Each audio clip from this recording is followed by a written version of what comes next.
should have known it when we found you snoring next to Lupino's corpse. A comedian, huh?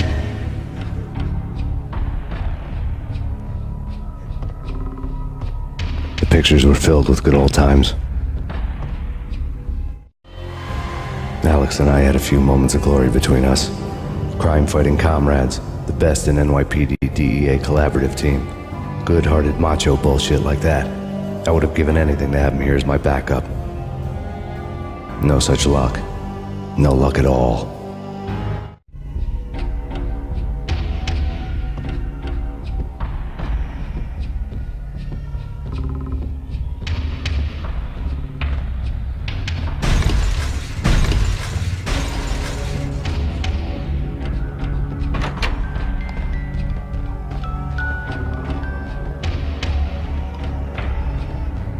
I really love to watch cartoons. Captain Baseball Bat Boy's my favorite.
No, please God, no.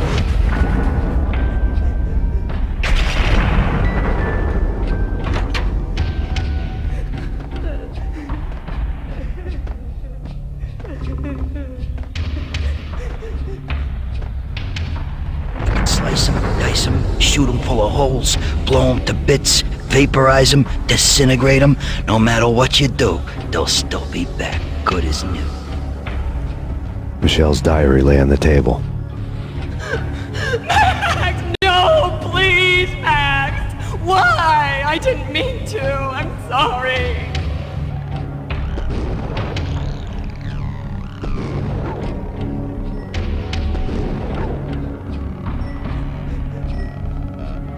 Murderer! You killed her! Nothing like that ever happens in the real world.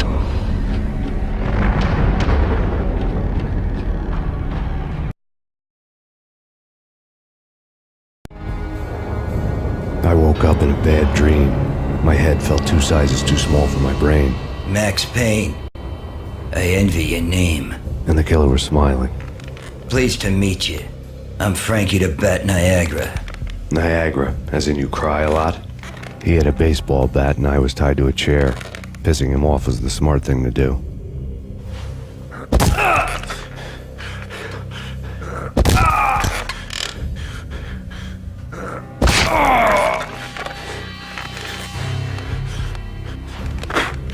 Nothing wrong with a little laugh now and then. Take me, for example. I love to watch cartoons. Cartoon violence is a fascinating thing. Let's take a break.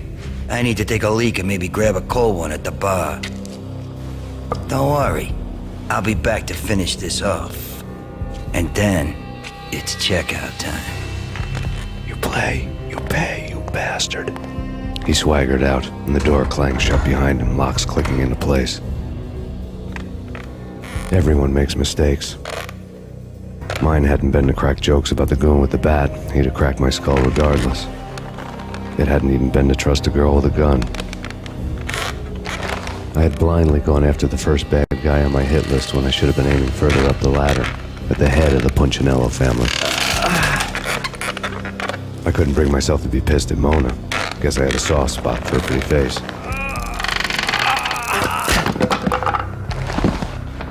But when somebody decides to play baseball with your head, you tend to get sore. They had dragged me back to the basement of Lupino's hotel. I was beaten, bruised, and blue. I felt like the chair I had broken to get free.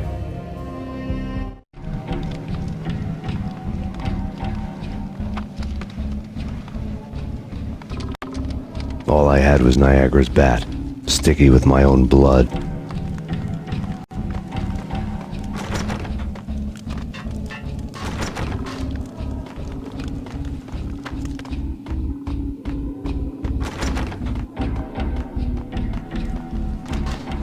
Without a gun, I'd be no match for Frankie's men. I'd have to play hide and seek with them.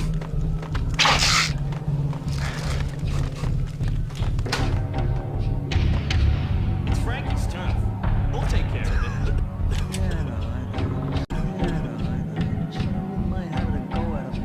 It's Frankie's turn.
newspaper caption for a murder scene. Frankie had left his calling card, a Captain Baseball bat boy strip, next to a sewer passage filled with bodies. You'd better not mess with Captain Baseball Bat Boy. Even my arch enemy, Bicycle Helmet Girl, swoons at the sight of me. Aha! There were enough corpses to put a mass murderer to shame.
Things were fast going from bad to worse.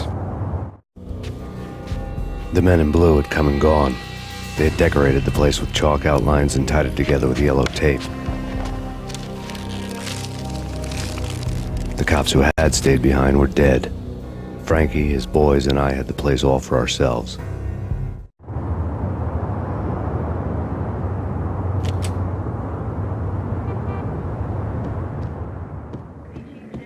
Just forget about it. Just forget about it. Hey, just forget about it. That crazy witch, you should have heard her. She was a real scream when the boys caught her trying to cap the Don. Oh, that's friggin' bad. To the trio? That's even worse than what Frankie's doing to that poor bastard downstairs. She's gonna take a long time to die. The mobster muscle on the phone was talking about Mona. Punchinello's trio were nothing but bad news. It's Payne!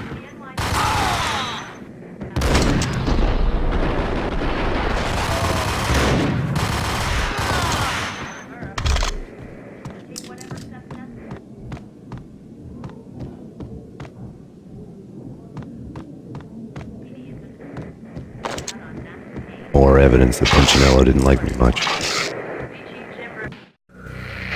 The fact remains that all the victims so far identified in the Ragnarok shooting have been known criminals, many of whom had large doses of V in their blood.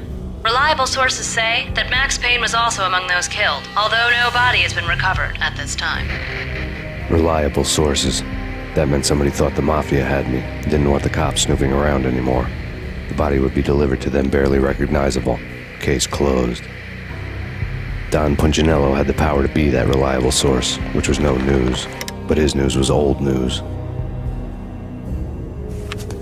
Framing me hadn't been enough. Don Punchinello had put a hit on me. He wanted me dead, and it had been important enough for him to give written instructions to Frankie about it. Max Payne should die like a dog for the trouble he's caused. Frankie, I know I can trust you to give this matter the dedication it needs.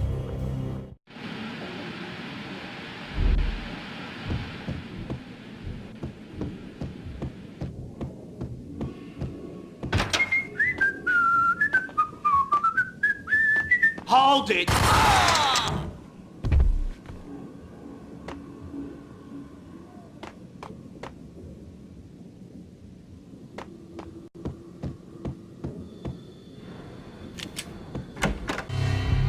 The hotel bar was fast developing quite a history.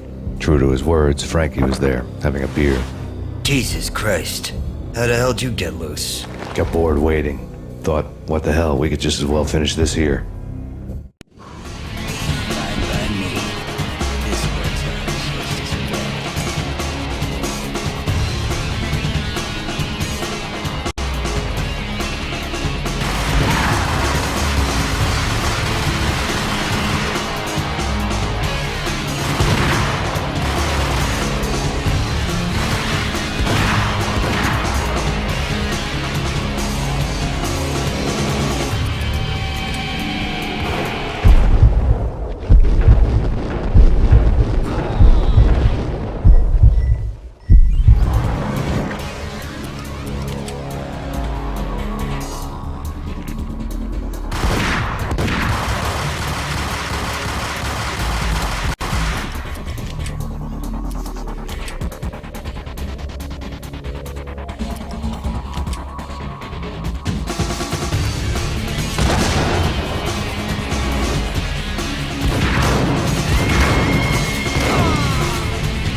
Thank you. You've been a lovely audience. Had enough? I don't play with girls anyway. Unfair! I spotted the tail as soon as I left the hotel. A big black Mercedes. I'd seen the car before. That time it had heralded impressive explosions. Vladimir was back. Bang! You're dead, Max Payne. I might have laughed if I remembered how. What's this supposed to be? Cops and robbers? Look, you want something with me? Get in line. Peace, man. Relax. You know you are a real news item. Armed and dangerous.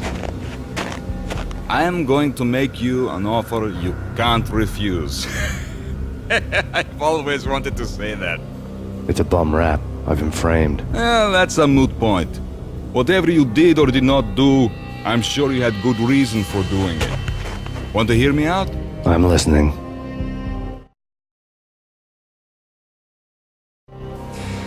Punchinello messing with V is bad for business all around.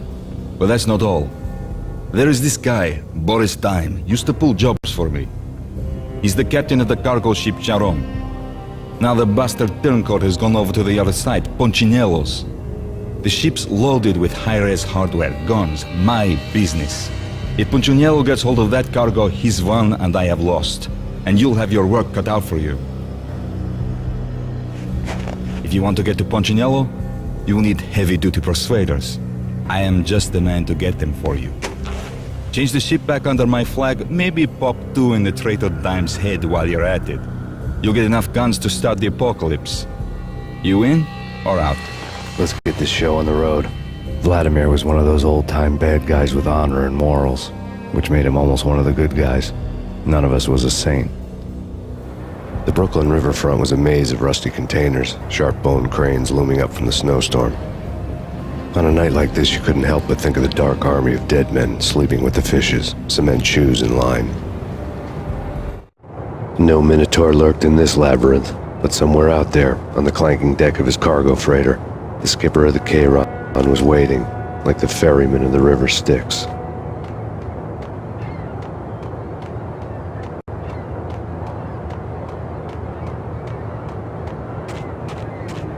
Yo!